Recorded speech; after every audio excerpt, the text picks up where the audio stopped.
My plants are looking very cute today. I always want to have them in the frame behind me. I want to have a cool background, which is why sometimes I have this in the background and I'm like over here. But then it feels like strange that I'm off to the side, right? And all my beautiful plants are behind my computer because they need to be where the sun is. But maybe, like, can I change my setup somehow one of these days? Let's see. Like this. How does this look? That's not that cute, is it? And then with the light coming through, it's very bright.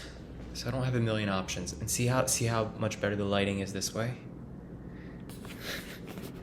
All right, let me plug this back in. Plug this bad boy back in.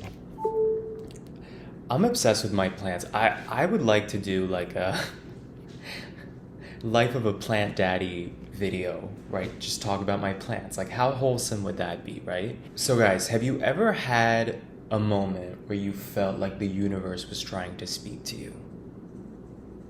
I feel like some people, it's either going to be a yes or no. Like, some people are going to be like, yes. Some people are going to be like, what are you talking about? That's not a thing. And I grew up very like, what's the phrase I'm looking for? I didn't grow up religious. I didn't grow up believing in like spirituality and stuff like that. But I will never forget when I was 20 something living, I guess I was like 27 living in Los Angeles. And I went on a date with a guy who was, I think, 30. Really nice boy. I just didn't feel any spark. I think we were too similar. Has that ever happened to you? You date somebody where you're like, I like you as a person because you remind me of me, but I'm not attracted to, like, I don't want me. I want my opposite. I want somebody who's totally different, who keeps me curious and on my toes. Anyway, I remember him telling me, he had just turned 30, and I remember him saying, you'll see, like, when you hit your 30s, you become more curious about spirituality. You become more interested in spirituality and you kind of explore that. And I never forgot that. And he was right. The last few years, I've thought about things that I never really thought about before, that I didn't care about. And I think you just get older and you grow. Some people, you get older and you become more in tune with certain things that are not necessarily visible in the real world. And you become more, it's like you've learned the things that you can learn about your career, right? There's always new things to learn, but you've learned, you went to school, you went to college, you did the practical education thing. And then now you want to learn about things that aren't as obvious, maybe. I don't know, that's just me. I don't know if you guys relate to this, but law of attraction is this thing that comes up a lot. And I'm a very skeptical person about everything. I told you guys I went to tarot reading months ago. Same thing. I went just out of curiosity. I was very skeptical, but I was curious. And I'm becoming more and more open to these things. And during that tarot reading, as I mentioned, certain things clicked that were just so eerie. And that's how I've been feeling lately. I feel like the universe is trying to tell me something. And I have been feeling the last few weeks like the law of attraction is at an all-time high. And particularly as it pertains to guys, I have never gotten so much attention. I've never had this many conversations happening with guys on apps. I run here in Miami on the boardwalk. The other day I had like 5 or 6 guys eyeing me down. That has never happened. Of course, I'm like half naked when I run because it's so hot here in Miami that I'm shirtless, and so I'm aware that there's those elements as well, that the attention can be very superficial. And just because you're talking to a bunch of guys on apps doesn't have to mean anything. But I have been feeling like, okay, something's happening. What is the universe trying to tell me? And I was definitely feeling it. I was like, this is kind of nice, all this attention. I was talking to like 3 or so guys that I actually really liked talking to. They were inquisitive, they were curious, they were stimulating. And I was like, this feels good. Like, I think something might happen soon. I think it's time. And before I knew it, one by one, these guys dropped off like flies. There's always the one who stops responding or who flakes. Then there's one who I actually really liked, but he keeps texting me but not making plans to meet. So I've multiple times been like, hey, we should meet up finally this week. And then he would like the comment but never follow up. So I just got annoyed and lost interest. There's also been guys who have come through that I'm just not that into. And this also drains me in a totally different way, that I will push myself to see if there's a connection because I appreciate effort in a guy, because effort for me is such a big part of my day, like beyond dating, even just with work, like having being present and putting in the energy. And so I admire that in a guy. I admire, also it's just not that often that I meet a guy who's proactive and really trying. And I feel like sometimes that goes unseen in me. So I always want to make sure I see it, like I indicate to a guy, like, I see what you're doing, you know, even though I don't necessarily feel connection, I want to try. But there was one guy in particular who was really trying, but I realized I was forcing it. Like on my end, I didn't feel spark, I didn't feel chemistry. And I could sense that he felt that I wasn't fully into it. So then his insecurities came out. And then, you know, the date ends up being just me trying to like overcompensate so that the date doesn't become awkward. And then, you know, again, then I just go home feeling drained.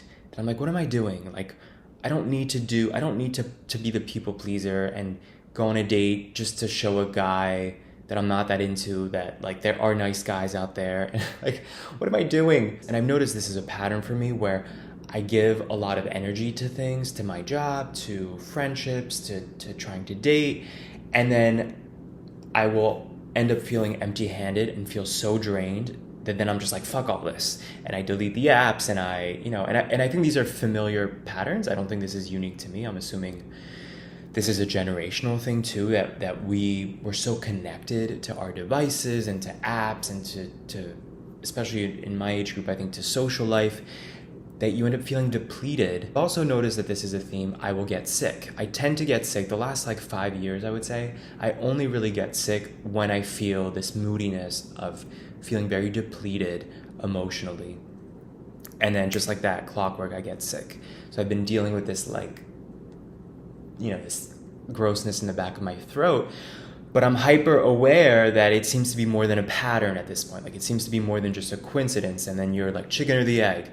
Was I becoming sick and that made me moody, or did the moodiness make me ill physically? And I think it's all connected, right? I think it's like I don't know what the word is, like a self-fulfilling prophecy. And so I'm trying to figure out like, what is the universe trying to tell me? What is the bigger theme here? And I think, again, a theme for me is always putting in all this effort, thinking if I just try harder, I will get X, Y, Z. And I've been learning the last few years that so much of it is really the mental work, like the mental energy, as opposed to the physical exertion of your attempts. Meaning, the coolest things that have come to me in life, and whenever I've had a lot of opportunities, professionally, romantically, whatever, it never really happened when I was in a bad headspace or feeling thirstier. In fact, I feel like when I've been thirstier, I've had rougher experiences. Maybe it's not the experiences themselves, but just how much more likely you are to be drained because you're putting so much more energy into it. I think as it pertains to the apps, my first mistake was even just going back to them. I mean, I made a video, I think like 6 months ago, saying I was off, I was done for good, and then I was traveling, and this happens to me. I think it's probably the same for a lot of other people. When I travel, I will turn on the apps out of curiosity, out of the ounce of, you know, the romantic that's still in me, that is like, it's exciting to meet people in a new place and see who's around. And then I ended up leaving the apps on here, and then of course, one conversation leads to the next, and then you're like, okay, it's time for me to delete the app, but then you talk to somebody else who seems interesting, and it's this like fast food or like assembly line setup where one opportunity goes out the door for whatever reason, but then another one comes in, so you're like, okay, let me stick around. But my issue with these apps is I, again, get very drained. I get drained very quickly because it's easy for me. Then when I get bored, I think the way people are with social media, like people will go on Instagram when they're bored. I don't do that. I go to dating apps. If I have one, if I'm active on one and I have 5 minutes to myself, I will open it and swipe and swipe and swipe. And then it quickly becomes an obsessive thing for me where, you get a dose of it and then you want more, which is how these apps are designed. So it's not purely my chaos as a person, but just the thing I said about like running through the boardwalk and seeing guys, the other day when that happened, I thought, I don't need to use apps. I don't need to go to bars. I also don't need to be running shirtless. But it was a helpful reminder to me of like, just pay attention to your surroundings. Like if these things are frustrating you, you don't need to do them. And I was talking to a friend recently, last weekend about this. And she's kind of, it's funny how sometimes you make friends who are kind of, you're learning at the same pace. It's like when you're at the mall on the escalator, when the escalators go up together. I feel like I have some friends that we're always kind of growing at the same pace. And that's a beautiful thing. I think that's actually probably what a soulmate really is, when you're perpetually kind of at the same rate and able to swap stories and learn from each other unintentionally. Like the person shares something and you realize it's a gem that applies to your own life. So anyway, we were talking about this, and she also recently just went back to all the apps. But as soon as she had a few frustrations of guys that weren't following through with plans to, or conversations to meet, and then she saw a profile that freaked her out, she immediately left. She was like, this is a waste of my time. And I didn't share this with her, but in my mind, I was like, well, that's interesting that she learns her lesson quickly and she stops. So what is it about me that like I get frustrated, but then I stay, right? I stay longer. What's the saying? I overstay my welcome. So I have a few upcoming trips this month, which I'm really excited about, just to like cleanse my soul. And I think sometimes it's important to just change your setting. So I told myself, you have a few more weeks that you're giving yourself just to see who's around when you're traveling. Who knows, maybe have a frisky encounter in another city. But then I have to get off, and I have to really leave these apps behind. I don't want to say permanently, because I know myself too well. I don't want to make that kind of promise that I can't keep potentially, but I need to cleanse my spirit, because I don't like giving more of myself than people have earned. And in certain situations, you can't fully avoid that. Like if it's a family thing, it's harder to do that. Or with work, right? You still need to pay your bills. So I can't just like walk away from my job because I'm sick of talking to these ungrateful little bratty influencers. But at least as it pertains to dating, I don't have to put myself in situations where I'm talking to these utter like duds who are not worth my time. So that's my rant. I try to avoid making these dating videos nowadays on this channel, because some of you guys are always really sassy and make me feel even worse by saying like, well, you must be doing something wrong if you can't find a partner and blah, blah, blah, blah, blah. But I also know that some of you guys really appreciate these videos because it's relatable and we're all in this together, solidarity. So yeah, stay tuned. For my travel videos, you guys know when I travel, I like to make a video there and share my experiences. So I probably will be doing that. We'll see. But catch you guys next time.